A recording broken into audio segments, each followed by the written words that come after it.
and welcome to episode 32 of the American Experiment podcast. I'm David Zimmer, the Public Safety Policy Fellow with Center of the American Experiment, and today I'm joined by Imran Ali. Welcome, Imran. Thank you, Dave. Glad to be here. But, well, I want to get into eventually this insidious anti-police movement that's taken over our country and our state over the last several years. But because you've become kind of a face of the momentum that's pushing back against that here recently in Minnesota, I'd like to introduce you to our listeners and our followers. And so why don't we get to know a little bit about your history, and then we'll get into some of these recent cases. Sure. Kind of a unique perspective. When I went to law school, I just knew I wanted to do something that made a difference. And I know that sounds probably pretty cliche, but I went to law school. I came here, not from Minnesota. And right away, my career advisor said, if you really want to get in the courtroom and you want to be an advocate, you got to be a public defender. And so the first thing I did was I applied to be a public defender. I was a law clerk in Hennepin County.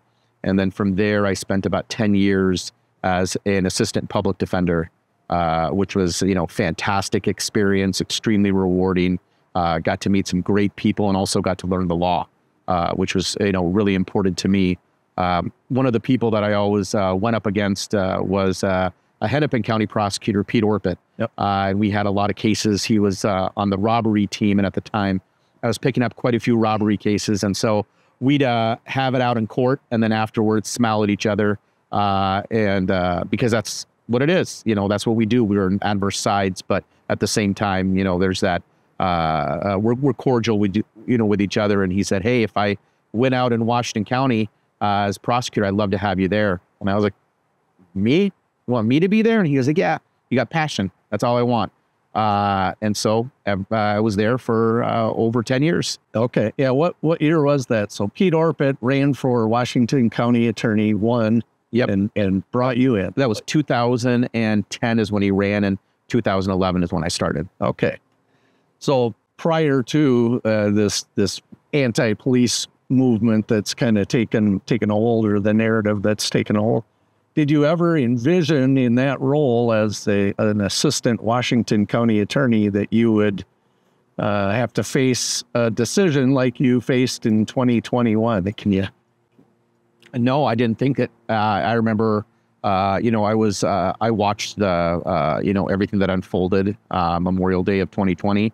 I saw, our city burning. I saw a lot of people that I've known over the years. This affected tremendously, not only in the community, but also in law enforcement. And I remember thinking to myself, when the other incident happened in Brooklyn Center, I really feel sorry for that prosecutor that's going to have to make that case. And, 24 hours later, it was me. So let's talk about that. So to bring everybody up to speed, we were referring to the George Floyd case in 2020 and all of the aftermath and turmoil in our area that followed that case. They were about to prosecute 4 Minneapolis police officers for their involvement in that case. And a Brooklyn Center police officer ended up shooting a man named Daunte Wright. Can you remind us about all of the facts of that case and how did you become involved in that? Sure. From a timing perspective, imagine we have I would say the trial of the century or our generation. This is a trial that I think far exceeded even the trial of OJ because of social media and the exposure. This was an international sensation. And so when that trial was occurring, we had all the hotel rooms booked from everybody from every continent in the United States. So this was, in the country, in the world. So we had a lot of people looking at us in Minnesota of what was happening. And as the prosecution rests their case and the defense is going to start, we have this incident that happens with all the media and all the attention here. And that's where out of Brooklyn Center, the 26-year veteran Kim Potter was there was a traffic stop. There was a warrant for Daunte Wright's arrest based on a gross misdemeanor weapons charge. They tried to effectuate an arrest. Daunte Wright went back in the vehicle, at which point Officer Potter brandished her firearm. She met her taser and shot Daunte Wright. Okay. And so I remember looking at that case as it was happening, saying, this is going to be... Feeling sorry for the guy that was going to have to decide whether charges should be brought. Yeah. So how did it unfold that the Washington County attorney, not Hennepin County, ended up reviewing that case? After the incident in Minneapolis involving George Floyd, the county attorneys from the Metro met, and they thought that the best thing to do was that if an incident happens, to conflict it to one of the other county attorneys, and Washington County was up on that. Okay. And so that's how Washington County, Pete Orpett, was assigned the case from Mike Freeman, and then Pete assigned the case to me. So it was a prearranged agreement. It wasn't something on the fly that Freeman called Orpett and asked him to... No, I mean, I think it was a prearranged agreement. I wasn't privy to any of that, Yeah. But yeah. Okay. So tell me about your decision-making process in that case. Well, I knew it was going to be difficult. And, even to this day, when I talk about it, I know there are still people that think on one side that Kim Potter should have been charged with murder. And on the other side, Kim Potter should have been charged with anything. And when I looked at this case, I knew right away, this wasn't a use of force case. This was a case of a mistake. And the reason I knew it was a mistake is because I had saw her reaction afterwards. And I also saw, when you say taser, taser, taser, that's with the training that you intend to utilize an incapacitation device. And so I knew it was a mistake. The next question is whether or not there was any negligence. And so that's that manslaughter in the second degree culpable negligence. So I didn't view it as a traditional use of force case. I viewed it as whether or not Kim Potter was negligent in the death of Daunte Wright. Okay. And so you ultimately decided she was at a degree of second degree manslaughter. I did. Okay. So after that decision was made, I understand there was a lot of turmoil and a lot of stress and a lot of second guessing and criticism. How did you handle all that, and what decision did you make in your life?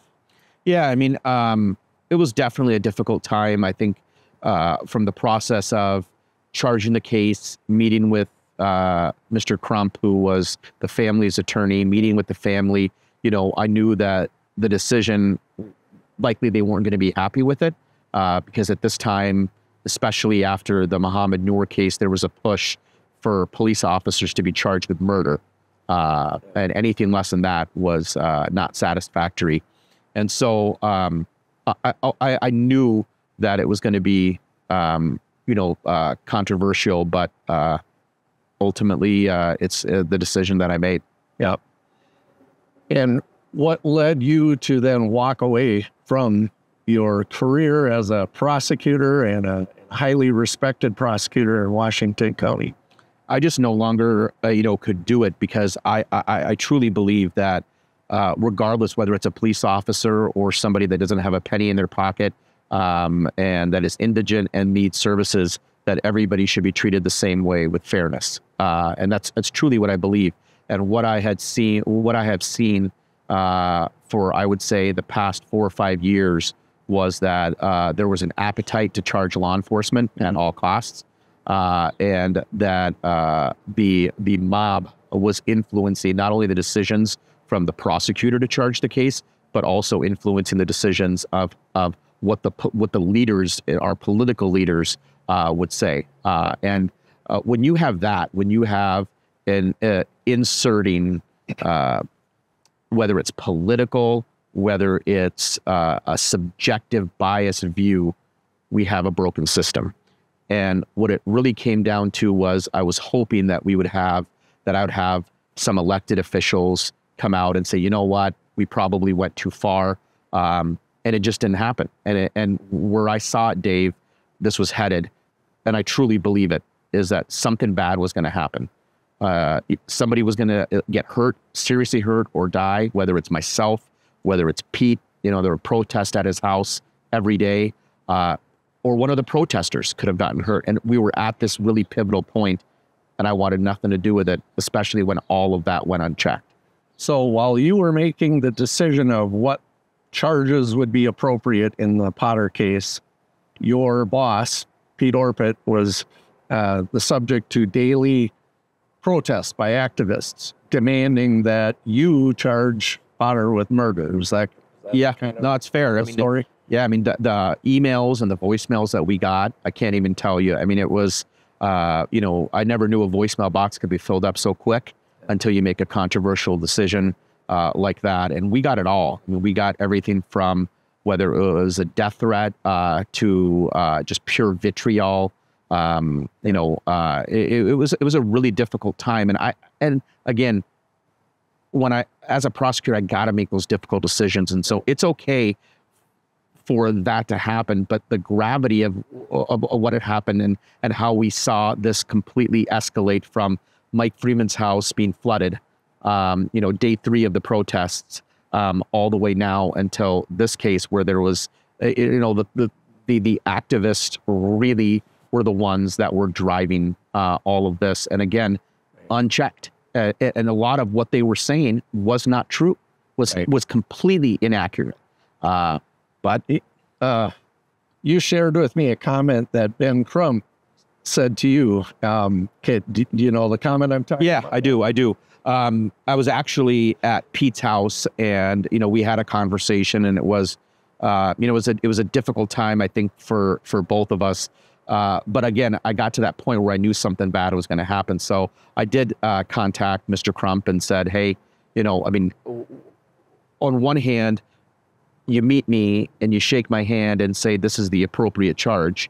And by the way, it wasn't just him. It was a slew of other civil rights lawyers that have flown in because they were, remember, this is during the trial of Derek Chauvin. So there's a slew of other attorneys, but him saying that, you know, you got it right. And then 24 hours later to say it was intentional, you know, in a microphone in the city of New York, and then continuing that. And so I had a conversation and said, you know, words matter. And I really think they do. And I think that he's rightfully so has gained quite a following. And there are people that look up to him as a lawyer, as a leader, and somebody who's going to be accurate in what they're going to say.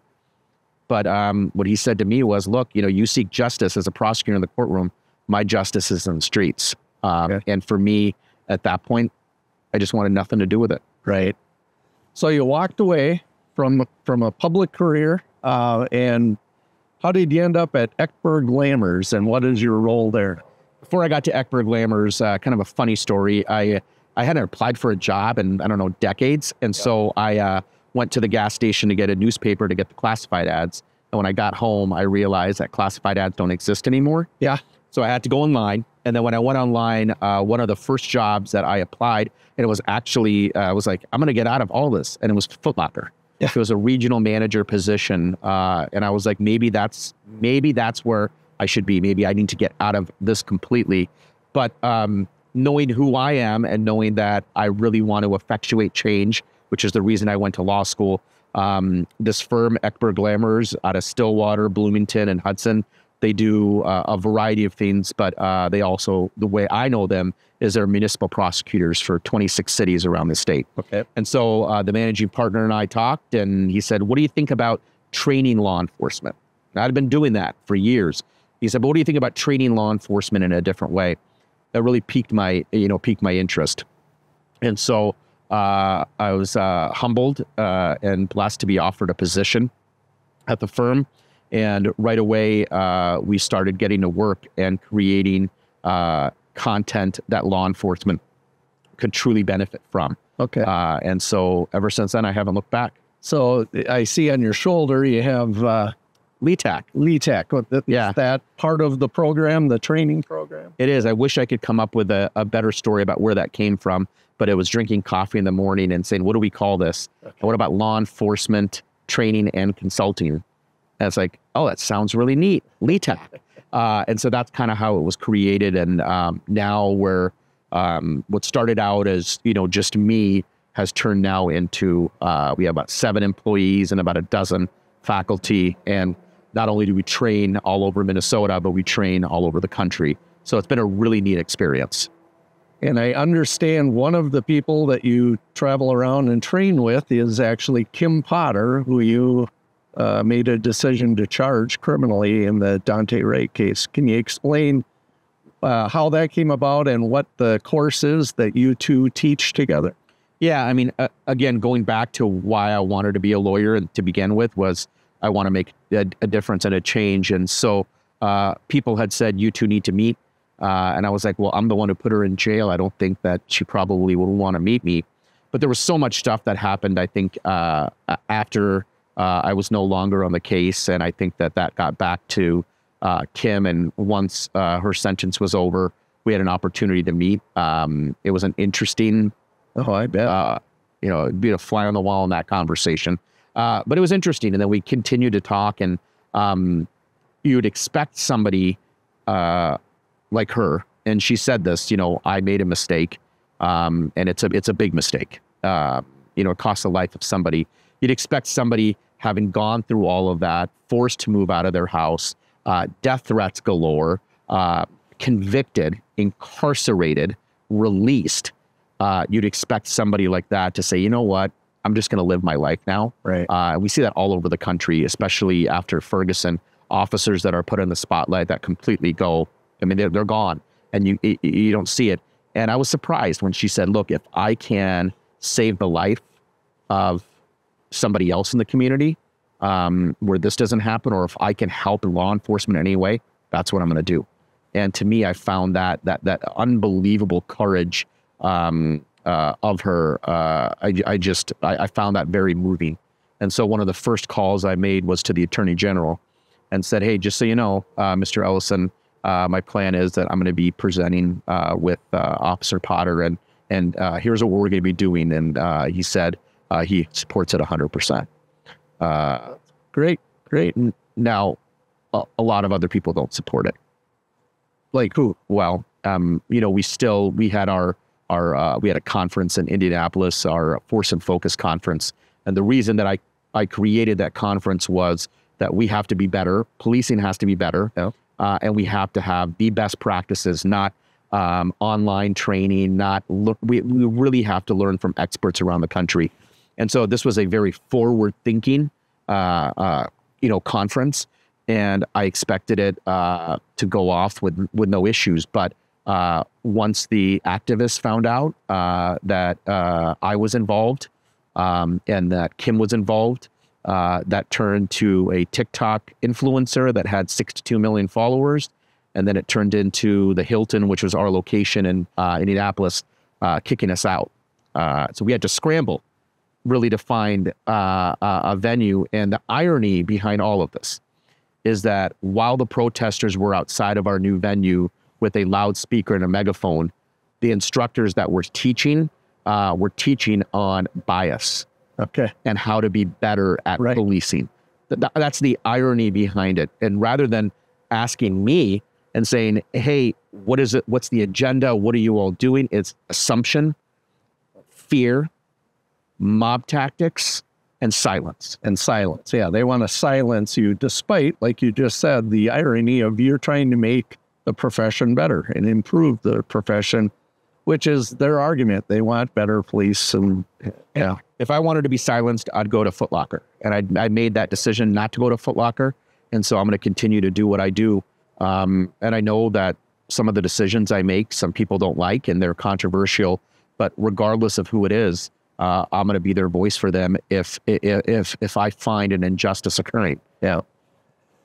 So I'm glad you didn't go to Foot Locker. You're doing a great job training police, but you've also got a role as general counsel with the Minnesota Police and Peace Officers Association. We'll call it MPPOA after this because it's a mouthful. But tell me about that role. It's a new role for MPPOA, is it not? Yeah, it's a new role. I mean, MPPOA it's the largest police organization in the state.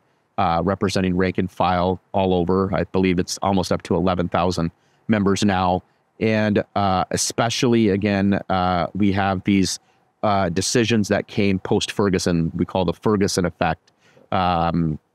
Things have changed the way the association was before and the way it is now. And so we had to adapt. And one of those things coming on board was my experience not only as a defense attorney and understanding not only the concept of proof beyond a reasonable doubt, but truly what's, behind it, but also my experience as a prosecutor, and then my role in the Kim Potter. It just made sense for us to kind of form, a bond together.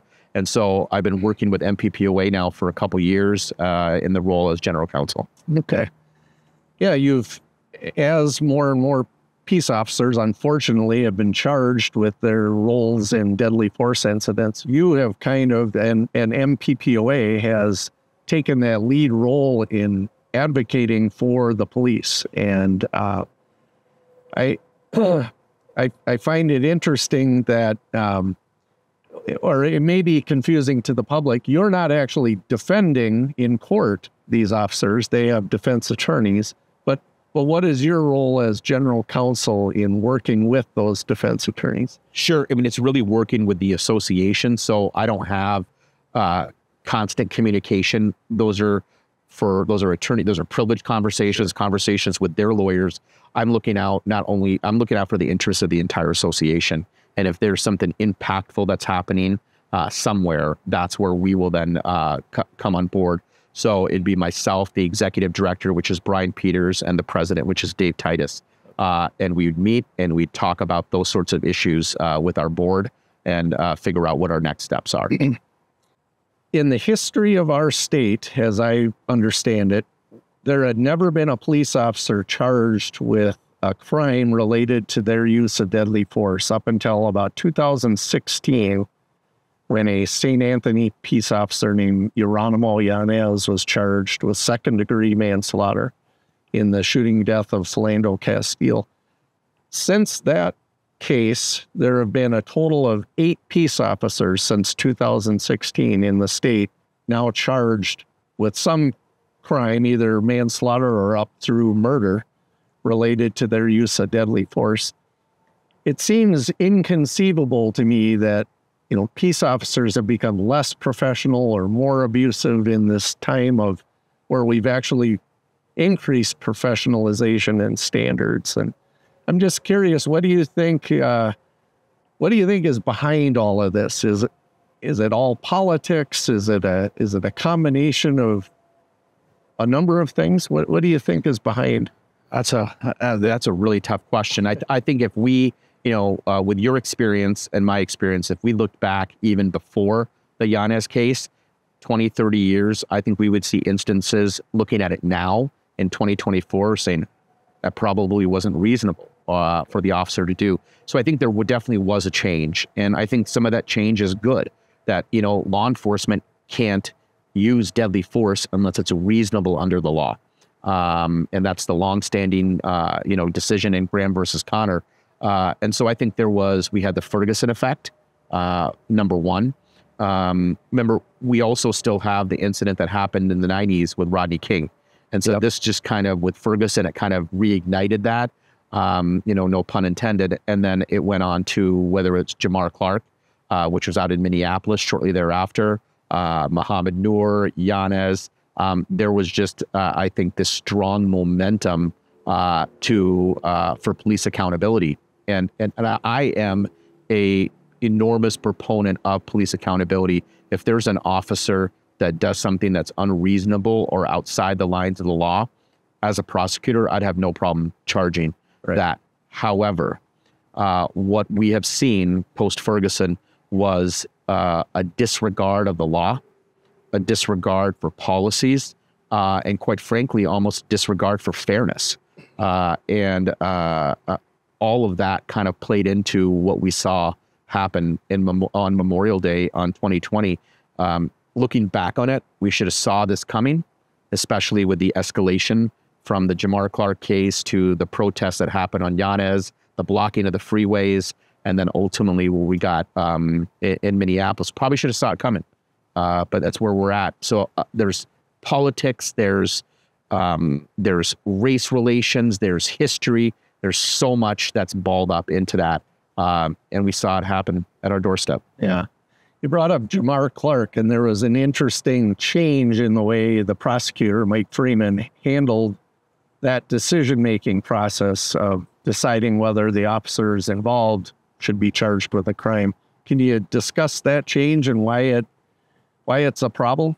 Yeah. So at that, but previous to that, if there was an officer-involved shooting case, the prosecutor would take it to a grand jury, and the grand jury would either indict or not indict. After that, or right after Jamar Clark, some of the activists demanded that grand juries no longer be utilized. And at the time, the county attorney of Hennepin County agreed with those activists and made the decision that in Hennepin County, grand juries will no longer be used. But the intended or unintended consequence was the other 86 counties had to follow. Right. If the largest county is saying that grand juries aren't transparent and that we no longer should use grand juries and it should be up to the decision of a county attorney, now all other 86 counties had to follow suit. Now we can see where you could have a prosecutor injecting ideologies and politics into that decision. If you have a prosecutor that's running on a platform of police accountability, you better believe it that they're going to deliver on that the first chance they get. Right. What do you make of the narrative that grand juries prevent a complete transparency? Isn't there a process that after the decision is made, you can actually make that grand jury information transparent? Yeah, that's the biggest problem with our law right now, is that if a grand jury results in an indictment, then it's public. Okay. If a grand jury results in no indictment or no bill, it's not public. I see. And so if I had a message to the Minnesota legislature, it's like, let's get back to grand juries and the people making the decisions. And regardless of whether there's an indictment or not, open up the transcripts. Okay. Open up the transcripts to see that the process was fair, that the evidence was brought in, was fairly applied to all sides, and ultimately the grand jury made that decision. But where we're at now, by having a prosecutor solely make that decision, I think we're seeing that the consequence of that unfold in Hennepin County right now. Right. There's also been a movement to involve the state attorney general's office in the charging decisions or the actual prosecution. What's your feelings on that? And is it a good development in our state? Well, I guess it depends on who you ask. I think me, personally, there's no doubt about it that I have had my disagreements with our attorney general. Some of those have been pretty strong disagreements that we have. But what I will say is this: anytime I need to run anything by him, he picks up the phone. Yeah. And I can't think of anybody else. I mean, just think about it. The attorney general in a state just picking up a phone call and having a conversation. So that's what sets him apart, I think, from other people of power, that you're not able to truly get in to that. I know that the attorney general, as the prosecutor in the Chauvin case and the other three people, that obviously some of your viewers may look at him and say, I don't believe anything that he says. But I think that if you look at what has been happening the last year and a half, I think what we see is an attorney general really wanting to get a better idea of what's going on and hoping to make some positive change in law enforcement. We're still going to have disagreements, but the fact that there's an open line of communication and our association can communicate with him, and we see some of those positive changes coming out, that's a win for our members, but it's also, I think, a win for our state. Can you talk about the concept of a dedicated, both a dedicated investigative group, like the BCA has set up a full-time use of force investigative group now. I'm guessing in other states, there's actually full-time prosecutor units that only deal with use of force cases. And can you talk about the benefits of that kind of thing? Yeah, I mean, I know the BCA, very similar to every other jurisdiction, they have a group. They're called different names, but a state group that runs those investigations. And I think that has proven to be successful, not only here, but all around the country. The difficulty on the prosecution creating essentially a team in the state that prosecutes this case is that where does that team come from and who appoints the leader? Yeah. Because once we get into that, then we get into the infusion of politics, right? Whether it's right or left. We cannot have that anywhere in the justice system. So I truly still believe it's the county attorney each jurisdiction, return back to grand juries, have the grand jury make the decision. But I think it should be up to the local county attorneys that are elected in those counties. So they're answerable to their constituents that are there and what they elected them on. I think what we're seeing right now in the news with the Trooper case is that what happens if we have a scenario where we have that county attorney and maybe that county attorney is making a very, very poor decision? Are there any checks and balances? That's kind of what we're seeing play out right now. Right. Maybe we can end with a recap of that case or an update. Where do we sit with the Trooper Ryan Londrigan prosecution? It's gotten a lot of news since it happened back last July, and there have been a lot of controversies that your group has actually brought to light. In terms of, well, I'll let you explain. Sure. Well, look at it this way. When you hear from MPPOA or you hear from me, we believe there to be an issue. We have use of force cases that happen, I wouldn't say weekly, but I mean, they happen. It's part of the job. Very rarely do you hear me comment on any of those cases, even those cases that are pending potential prosecution. We let that system play out. And so this was a particular case in which we believed without a doubt that this was tragic. Anytime there's a loss of life, it's tragic. It was tragic, but under training, the law and policies, this was reasonable. And it definitely was not, it does not rise to the level to support any criminal charges. And so this was one that we identified. We looked at all the different sides. We consulted with a bunch of subject matter experts. And ultimately, the decision was that we have to defend Trooper Ryan, whether it's in the courtroom. And I think what we have seen a lot in the last few years is what happens in the courtroom is one thing, but when lies continue to spread, those lies then become these truths, even though they're not truths, and they get perpetuated by the media. And we had to stop that. And so we definitely have treated this case differently for a reason. It's because Mr. Londrigan should never have been charged. What's the back office process for deciding who to reach out to and hire as an attorney? Because the MPPOA actually hires the attorneys to represent officers like Trooper Londrigan. Yeah. Right? Yeah. So the MPPOA has a legal defense fund separate from what I do. Somebody completely different that's in charge of that. And so there's a group of criminal defense attorneys. My understanding is they get interviewed, they get vetted, and then they're on a wheel per se. Okay. And so then they're assigned the next incident that happens and the next incident that happens. So I'm not involved in the hiring of who those attorneys are. I just know they look for the very best attorneys in our state. How does the legal defense fund build up its assets? Well, I mean, the last few years have been really difficult. We just rely on our members. Our members, provide their annual, their dues, and it's almost like an insurance. It's like, sure, we hope you never have to use it, but if you do, you're going to have some talented lawyers that are going to do, whatever they need to do in the courtroom. But just to be clear, it's the 11,000 peace officers across the state that make monthly dues or annual dues to that legal defense fund, and then should they need it, they can draw on that. Yeah, it's not like we have a big donor that's coming in and paying for these attorneys. No, it's all the members. What's the latest with the Londrigan case? Do we have a trial set and what? Yeah, we have a trial set. Again, checks and balances are important.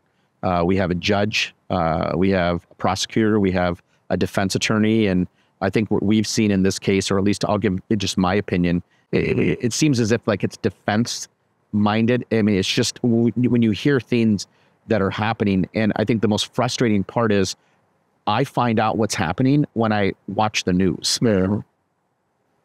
That should never happen. It should never happen when we find out whether it's a use of force expert quitting or whether it's bringing on a different, we should not be finding out on the news that it's happening. And so where we're at right now is we have the head of the criminal unit in the county attorney's office that was hired by the county attorney. He no longer is working there. So Mr. Osler, professor at St. Thomas, is the one who signed the complaint. He's gone. The lead prosecutor on the case, at least with the media, Josh Larson, at least with the media's reporting, I have not communicated with him whether it's true or not. He requested to be off the case. I know there are so many talented, experienced prosecutors still in that office. None of them have been assigned the case. And so now you have the county attorney hiring $1 million law firm to come in. And I think take away the fact that it's $1 million, that's a big sticker shock. I think what the viewers really need to be outraged over is the fact that a prosecutor is charging an hourly rate. Yeah, think about that for a minute. At $850 an hour times 5 attorneys, plus their paralegals, what incentive does that firm have to do what's right? If that firm wanted to dismiss the case, or if that firm wanted to offer a deal, why would they, when there is such an enormous financial motive? And that's why we do not do prosecution on an hourly rate. You just don't do it. And the fact that this is occurring at the rate of what it is, that's really, really problematic. We found out that the use of force expert, originally Mr. Noble, gave that verbal, decision that, hey, this is reasonable based on this. Well, we don't need you anymore. Right. And then now we found out on the news, there was another expert that was solicited, and now that person is off. Right. It seems as if this is this ongoing soap opera. And part of the reason it is that when you do things for the right reasons, things are easy. It may be difficult up front, but it's easy. When you do things for the wrong reason, or they're politically motivated, and things don't go right, like it's happening right now, you see chaos. And we have chaos on our hands. Sure. The MPPOA, I know, and you specifically have petitioned the governor to consider taking that case from Mary Moriarty's office, the Hennepin County Attorney's office, and reassigning it to the Attorney General. That was actually done in a traditional murder case earlier, about a year ago, where the governor made a decision based on an absurd plea agreement that Moriarty's office was making. What reaction have you gotten from the governor's office when you made these pleas or petitions? Yeah, and that case, the murder of Zahira McKeever in Brooklyn Park, that was a case that, the family came to us, MPPOA. Did they? How bizarre. Yeah. But they came to us and said, hey, we need some help here. We need intervention. And so myself and Brian Peters, we actually went to the Shiloh Temple over in North Minneapolis, met with the family and met with the community there, and they were outraged. This was a murder. It was a cold-blooded murder. And to see the victim's rights not being even taken consideration, this was an enormous miscarriage of justice. And so we implored the governor at that time to remove the case, and the governor did. The reason I bring that up is it's not a police case, right? Even though they came to us saying, hey, look, we need your help.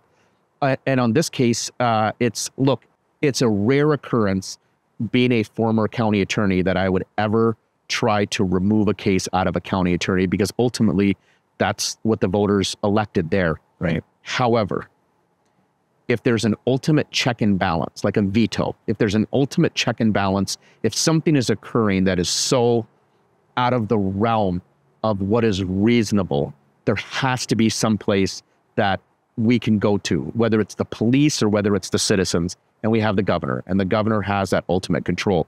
I can tell your viewers this, is that I have been in constant communication with the governor's office for the last several weeks.